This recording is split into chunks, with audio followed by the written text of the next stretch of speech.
Hey guys, it's Voodoo again.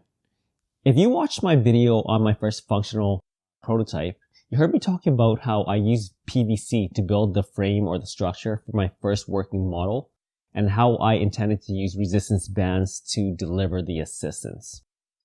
But I also briefly touched on a very important topic that I wanted to elaborate on today. And that topic was user experience. So simply put, how does he or she feel when they're using your product? And I wanted to use the push me up to give you an example of that.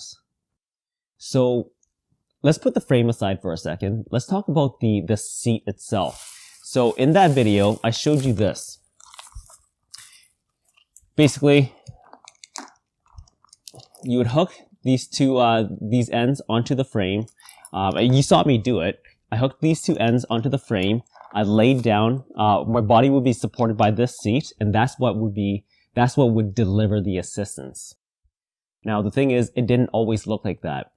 When I first started prototyping, all I did was I took two resistance bands, which I already owned, like I mentioned, and I strung it from side to side, laid on that, and I used that as the assistance. Did it work? Yeah, it sure did. But it wasn't comfortable, and that was, so to speak, negative user experience. So I thought, you know what, there had to be a better way. And that's how I kind of came up with the idea of having a seat. Something that would kind of mold to your body a little bit better. And that's what I want to talk about today. But before I do that, I want to quickly show you something that I'm just noticing now. I mentioned that before the seat existed, I strung two resistance bands from one end to the other. But when I introduced the seat, I realized that I didn't have the right size bands anymore. They were too long. So all I did was I cut them in half, and I literally just tied a knot. I just used the old carabiner, this little clip thing, and I tied a crude knot around. It's not pretty, but it really doesn't matter. It's for my eyes only. All I needed was something tangible for me to test for concept. And that actually leads me to, this makes me want to segue to another quick concept. It's called rapid prototyping. And really, it is exactly like it sounds.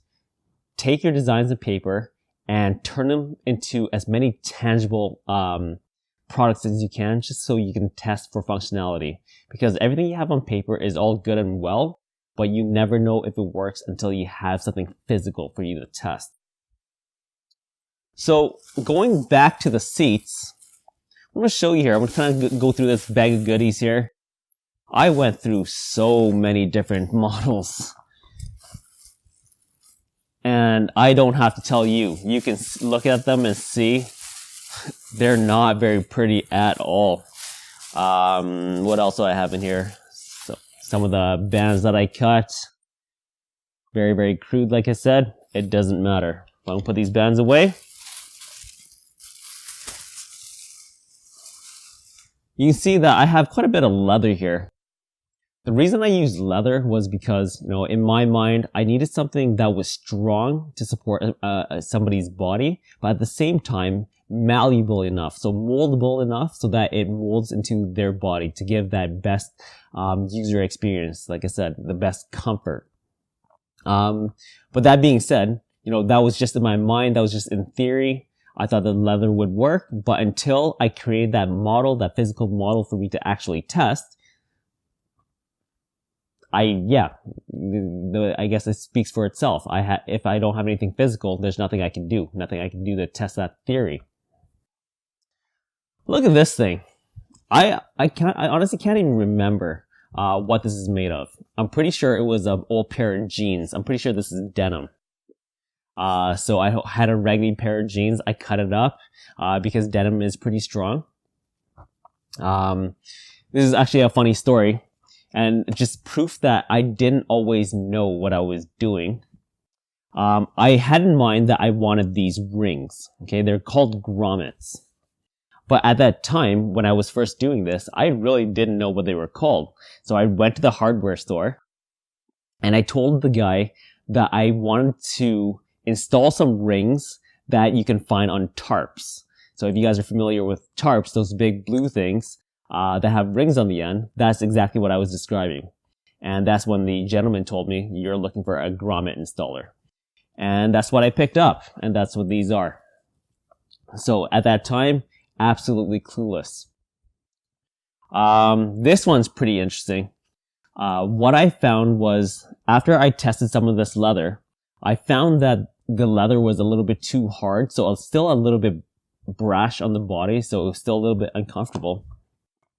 I thought that I wanted something with a fabric top.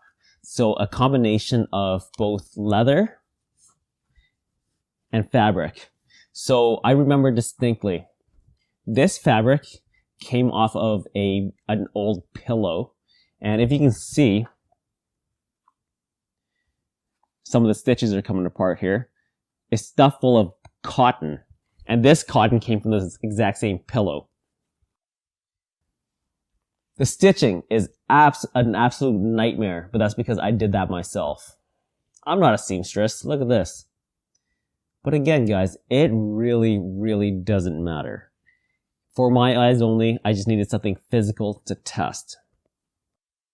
But yeah, guys, that just kind of proves the point that you just have to go through prototypes. You have to test, and especially not on yourself. I mean, I tried this one out. I found it to be pretty comfortable, but then I had one of my friends try it out, and she thought it was an absolute nightmare. So, you know, you just gotta do it. You just gotta put it out there. One of the most important things is that user experience.